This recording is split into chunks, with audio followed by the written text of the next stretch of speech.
Preseason football is underway, man, and we got to get into this Shedeur Sanders and what is happening with Shedeur Sanders, because there's a lot to talk about, man. There's a lot of secrets that's being exposed and so on and so forth. And we like when secrets are being exposed because we like truth and we like to get to the bottom of things.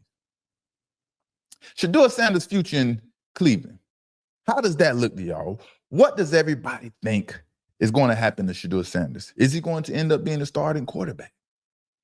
Are they going to give him a fair chance, or are they going to continue to play around him, you know? Now, everybody understands, and it's no secret, the Browns named Joe Flacco the starting quarterback. And what is so crazy about that to me is head coach Kevin Stefanski said Kenny Pickett had a legit chance to start. He named Joe Flacco the quarterback, and during that press conference, he said Kenny Pickett had a legit chance to start. And I was so confused about that comment, because where does that fit into this whole equation? What did Kenny Pickett show that he's able to be a starter for the Cleveland Browns? Now, what does Shedeur Sanders' future look like in Cleveland? And we all know first impression is the best impression, right? And Shedeur Sanders' first impression to the Cleveland Browns was not only good, it was really good, especially for a rookie. It was really good. It was so good, he may have surprised general manager Andrew Berry and head coach Kevin Stefanski, which shouldn't be the case with Shedeur Sanders based on his history playing college football and how he's turned programs around and won. The coaches should have high expectations for Shedeur, considering what he's done on the college level.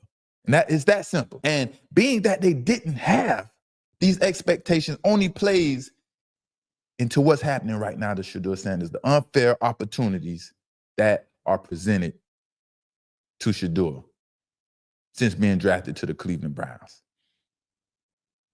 If Andrew Berry, the general manager, was so surprised with Shedeur's performance in that first preseason game, to me, that means Andrew Berry couldn't have expected Shedeur Sanders to win the starting role for the Browns, right?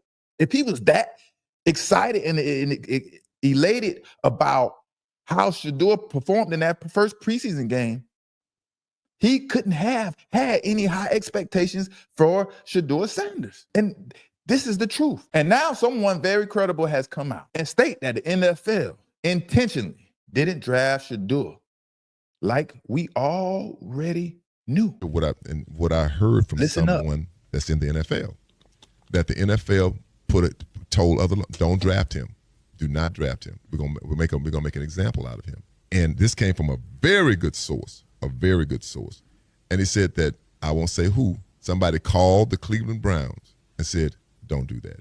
Draft really? him. Yep, draft him. Don't do that. Because they weren't gonna draft him either. They weren't gonna draft him. Let's listen to this one more time. Everything that I said, he's basically saying it. They wasn't going to draft him.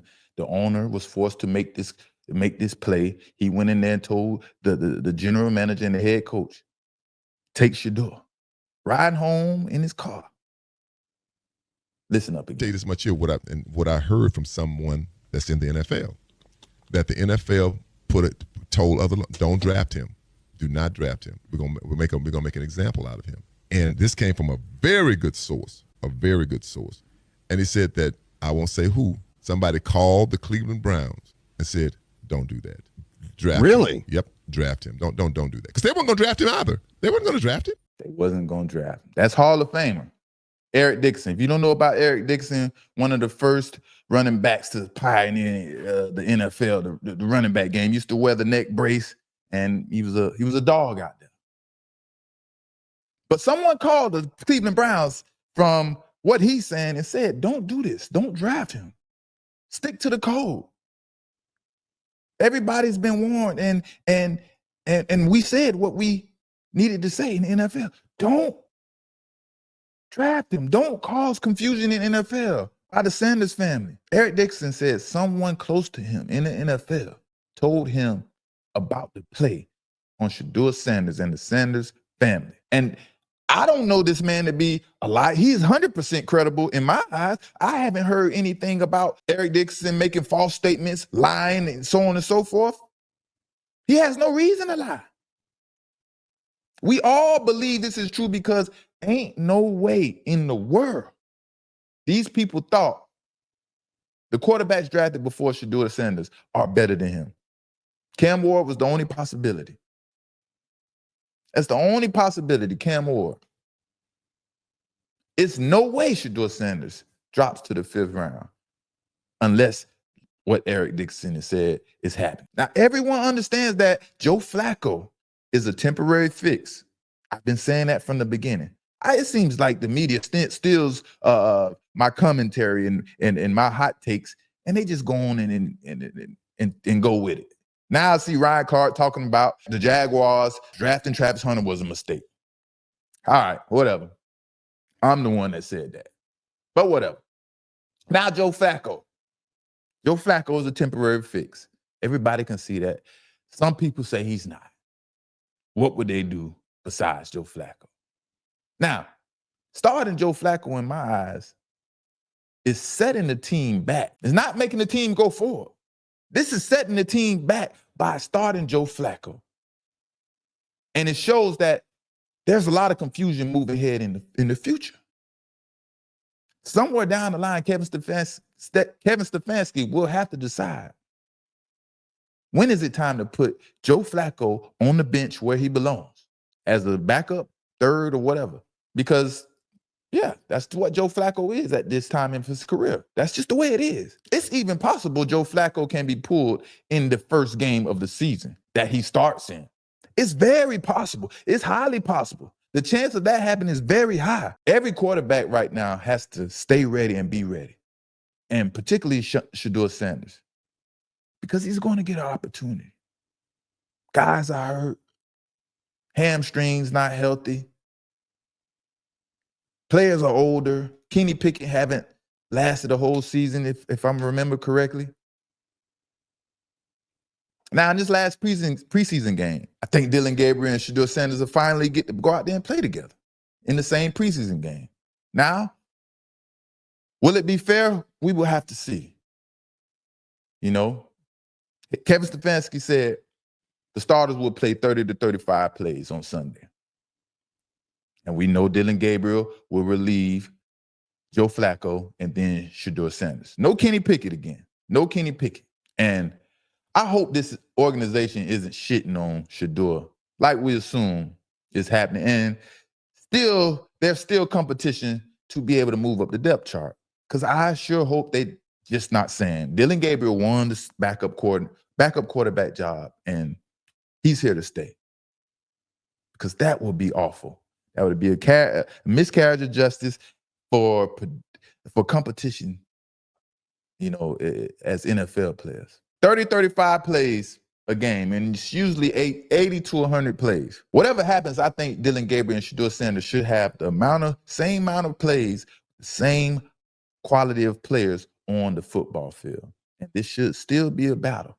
I don't understand how Dillon Gabriel is somehow, I guess, winning the battle. Only way, if they want to make an excuse of him winning the battle, is because he's a third rounder. The politics. That's it. You can give it to Dillon Gabriel by the politics. He turned the ball over, and he can't get the ball deep. Now, Shedeur Sanders, man, my hat off to Shedeur, man. How he's handling these trying situations, something he's never been through before in his career. And it's all coming down on him hard at once. And he's handling it like a G, like a mature young adult. Like a young man that was raised well, like a believer. You understand what I'm saying?